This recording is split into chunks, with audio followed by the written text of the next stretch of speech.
for this latest program of ours, Newspaper Review. Today we are coming a little late because of some unforeseen circumstances that were beyond our control, but we are here now. We are here with you now. And this morning, we want to look into our focused discussion. This morning will be on the fuel hike. We already have comments here already before we started as regards the fuel hike. The fuel hike, that is going to be our discussion this morning. And remember, I have my guest in the studio. Kelechi Imo is always there, consistent and vibrant and improving every day and doing it as many people never thought. Kelechi Imo, you're welcome. You're welcome. I remain Emeniki Rebo, the anchor of this show. Remember that this is AF Television Newspaper Review, and today we are coming a little behind schedule. It's all for the betterment of the platform of everybody. We thank you for joining us this morning. A few days ago, yesterday, we discussed about the hike in electricity price. Yes. Until yesterday, the issue of the equity fuel hike also came up. Yesterday, I bought fuel at 161 naira. I don't know where we're going to. What's your take on this development? It's unfortunate. This is highly insensitive on the part of the government. The economy is just trying to open up. People are trying to adjust. This is not the best time for anybody, especially Africans and Nigerians. And this is not right for them to increase fuel at this critical time. This is wickedness, if I should use that word. This is wickedness because it is the ordinary citizens that are going to feel the pains of this. Imagine you buy fuel at 160 something naira. That's high. Yes, we are battling to see how to cut our overhead costs, and then the cost is still increasing every day. So and when a businessman runs a business with a high overhead cost, it means the business is collapsing gradually. Because it's only proof this is not a good. It doesn't signal concern in the area of government to the people. The people should be first. The government ought to have known that the times we are in is not the best of times. They should be thinking of how to solve the problems of the people, the citizens, by reducing the way they handle things. Imagine increasing fuel price, and you know that pump price is one of the most important things we use in this country. So I disagree with the government. This is highly insensitive on their part. We're already having comments. Comments already are trending on this particular content. Obviously, it is touching the people deeply. We have somebody here saying, God save prosper. Nduka said, for me, I will say, let us sell this country and share the money for us because me, I'm tired of this country. No, for you. What do you expect? The thing is tiring. He said, let us sell the country and share the money that he too said is tired of the country. Everybody is tired. As if there was an agreement. A few days ago it was DSTV. The other day it was PSCN. Now we are hearing of fuel. What is the next one? And you know the role, the place of fuel in our economy and in the day-to-day activity of almost every Nigerian. We don't have light. We don't have light. You are running this place with fuel. Of course. So, I don't know. It gets me speechless, honestly. Okay, my guest is saying that it gets him speechless. It gets him speechless discussing about the challenges facing Nigeria concerning the every activity, everyday new increment in one thing or the other. A few days ago, it was DSTV and GoTV that hiked their price. The next day, it was electricity tariff that increased. This time around, it is fuel, and we all know the place of fuel for each and every one of our activities.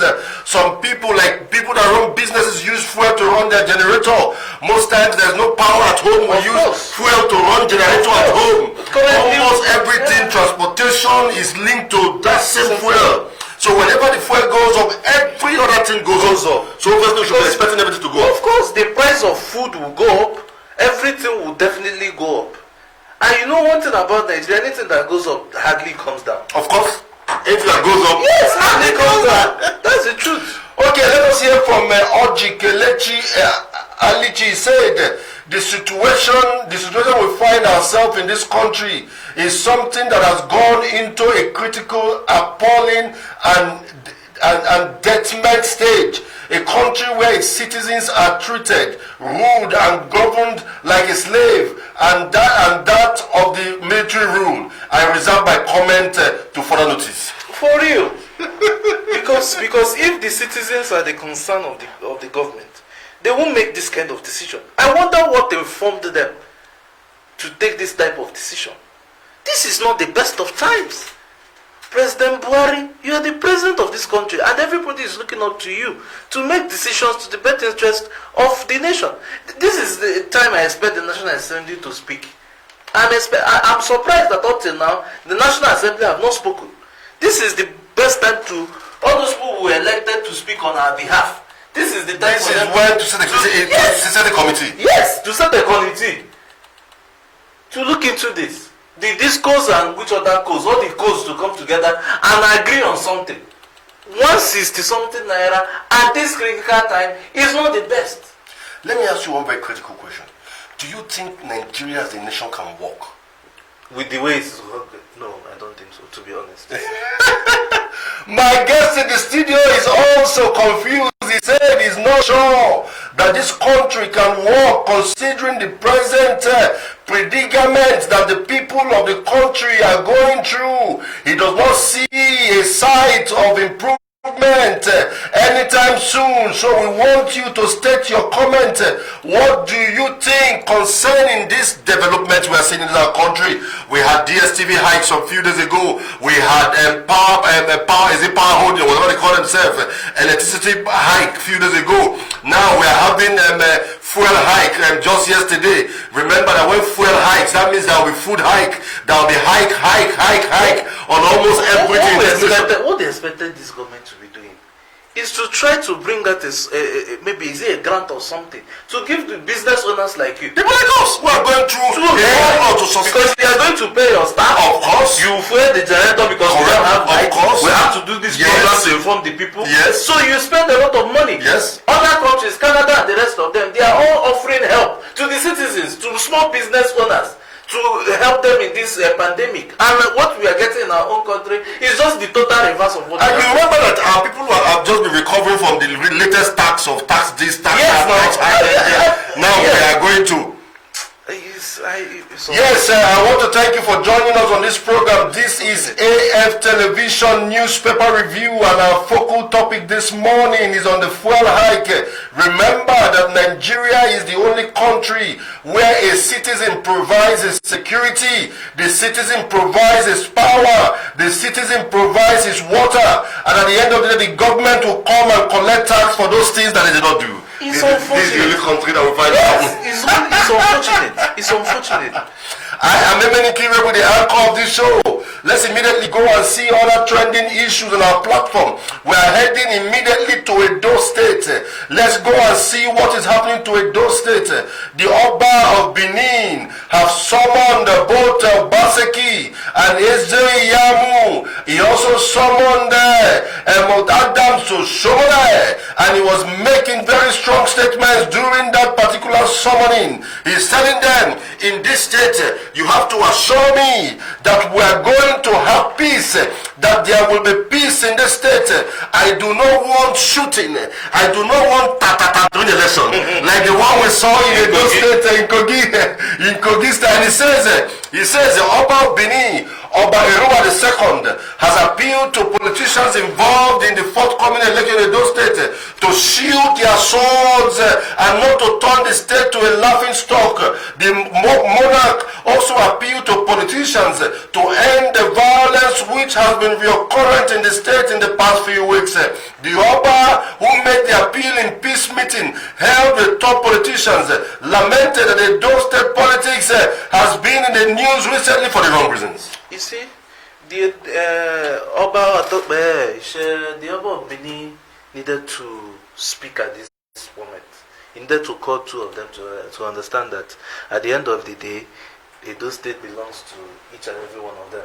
So he needed to make this call. He wants to avoid what happened in the Kogi State.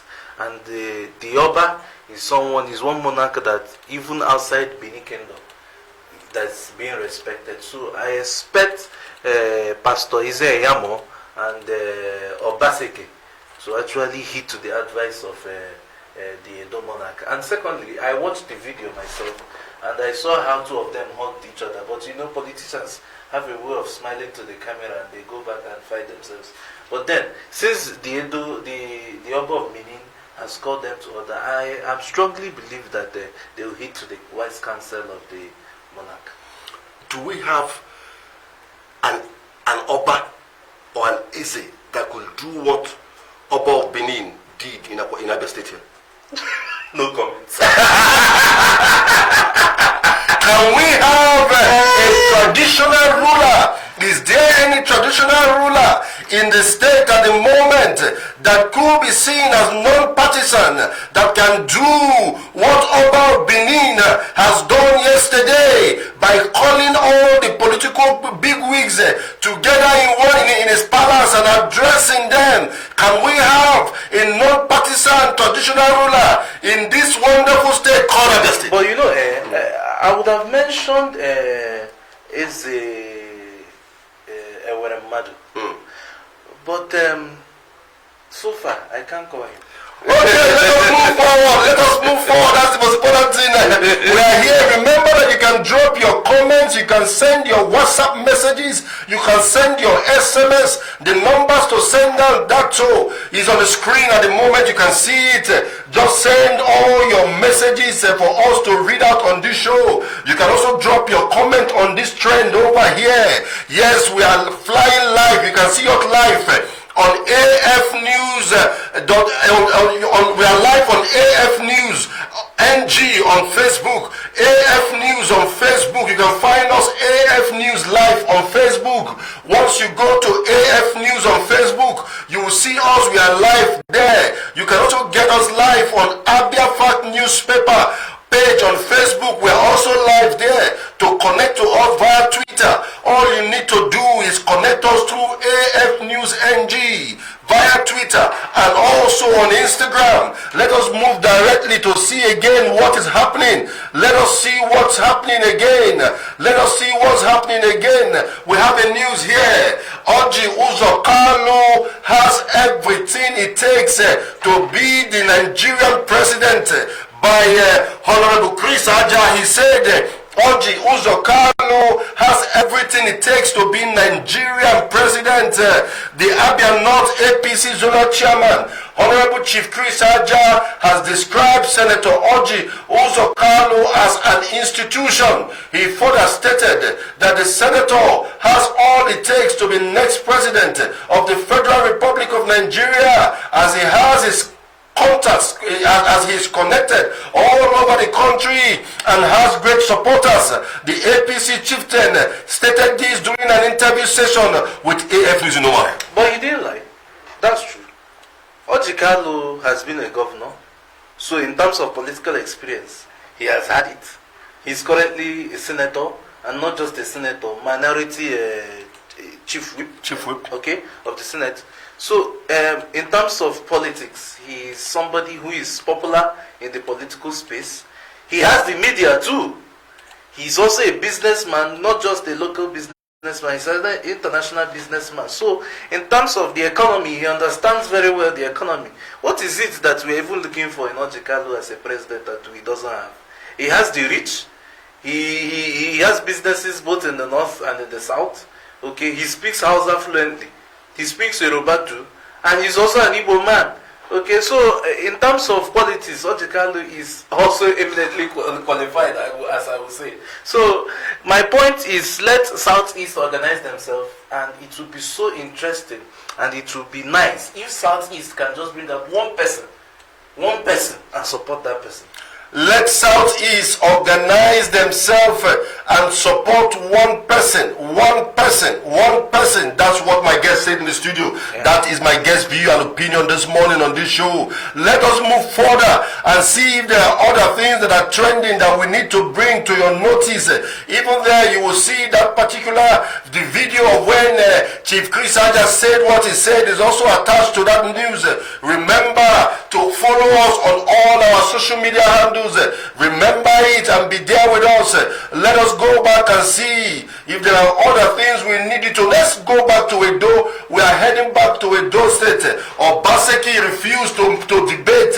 Obaseki has refused to debate. That's what APC is saying. Obaseki refused to debate because he's ashamed of his poor record. That's what APC is saying. APC in Edo State. And then, now let us see what it says. Edo Governor Obaseki and the All Progressive Congress has disagreed over the governorship debate, and Edo APC in an online statement by the chairman of his media campaign council, Prince John Mayaki, alleged that the Nigeria election debate group was forced to call off its scheduled debate between contenders in the Edo governorship race after Obaseki announced a sudden pullout from the debate, citing unpreparedness. But Obaseki, while speaking on the matter at the palace of the Oba Obini Iruwa II, insisted he was not invited to the debate. Edo APC claimed the debate previously scheduled for September 2nd with the candidate of APC, Pastor Osage Ozayemu, among the first to confirm his candidacy, will no longer hold. Obviously, can you agree? Can you actually believe that the debate group would not inform the governor? I don't agree. I don't agree. A debate is all encompassing. Yes. Just like what we had in RBI. Yes, yes, which we put together before the 219 election. Exactly. So I don't believe that story. So, and debates are good for populace to actually listen. Of course, it's a time where you show the populace the road now. You can actually your opponent can actually ask you critical questions too. Yes, and you in turn. So except that debate group is one-sided. Except so. Of course. So. Okay, let us enter the field of football, of sports. Let us see what's happening in sports. TB Joshua is speaking. He's warning Messi. He's warning the Argentine maestro, football maestro. TB Joshua is warning the Argentine football maestro.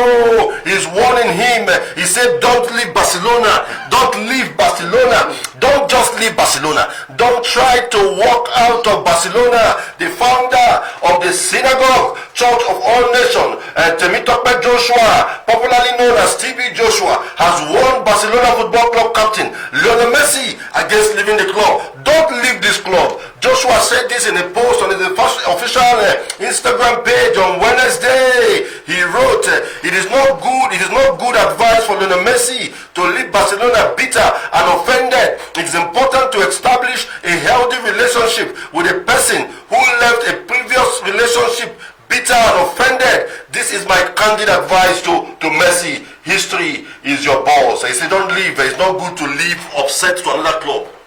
It seems TV Joshua is a Barcelona fan.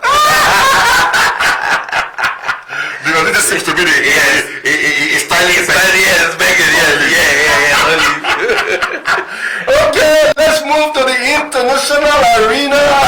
We have the pride, one of the prides of Nigeria at the international scene. A woman well known in the international finance world. A woman well known for all-round capacity to deliver. At every time she's given a task to deliver, she delivers with results and with track record. We are just hearing that the woman who is interested in the WTO job, Ngozi Okonjo-Iweala, has taken up the American citizenship. What is your take on this development? Of course, it's a good one. Okay. Besides, it shouldn't even make news. Ngozi has been in the US system for so long now. She worked with the World Bank for 25 years, 30 years. Okay, she took up that citizenship sometime around 2019. I don't know why it's coming up in the news now. So, but then it's an added advantage, because if you look at her contemporaries, they all have many of them have a dual citizenship. So, if dual citizenship is one of the criteria to win, my dear, let me take it also. Let me make it public. Yes, now let me make it public. Okay, let us play one of our videos. Ngozi Okonjo-Iweala is contesting to become the Director General of World Trade Organization. Let us play one of our advert videos for everyone to see. Trade is a force for good. I've seen it with my own eyes. Its ability to improve millions and millions of lives. I spent my life working with teams around the world to deliver reforms, broker agreements, improve systems, fight corruption, and empower economies. Coronavirus has changed the face of the global economy and left many countries facing difficult choices. This is a critical moment for world trade, and the WTO has a vital role to play. It's time to come together. It's time for the WTO to listen to its members, seek common ground, hunt for solutions, rebuild trust, and return to its founding mission. My name is Ngozi Okonjo-Iweala, and I'm the woman for this job. I want to bring a fresh pair of eyes and ears to the WTO and make it fit to thrive for the 21st century.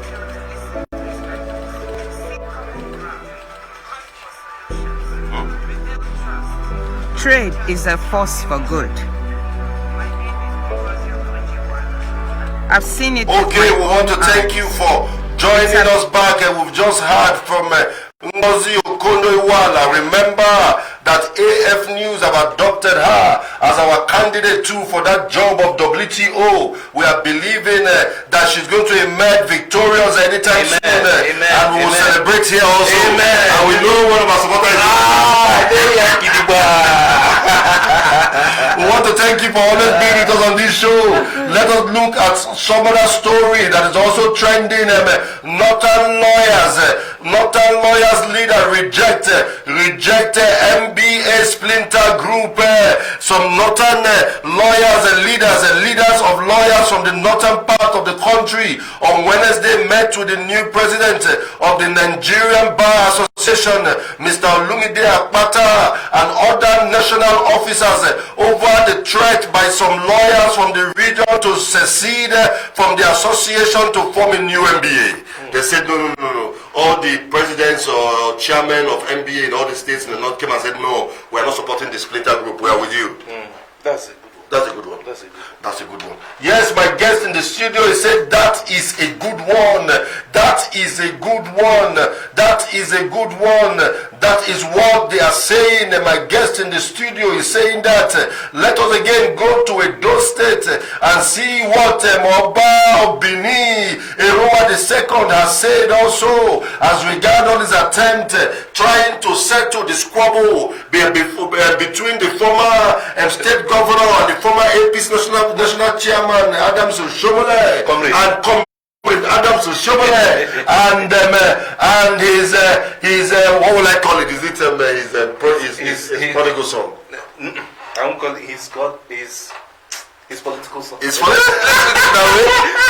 not political. We don't know. Obabini reveals all his attempt to reconcile Oshomole and Obaseki. The Obabini Erowa II has lamented his failed efforts to reconcile the governor of Edo State, Godwin Obaseki, and his predecessor Adams Oshomole. The monarch recalled a good relationship that existed between Obaseki and Oshomole. Obabini Erowa II spoke at a peace meeting with the political actors at his palace in Edo State on Wednesday, on September 2nd, 2020. The royal father said he has known the incumbent governor since he was serving as an ambassador.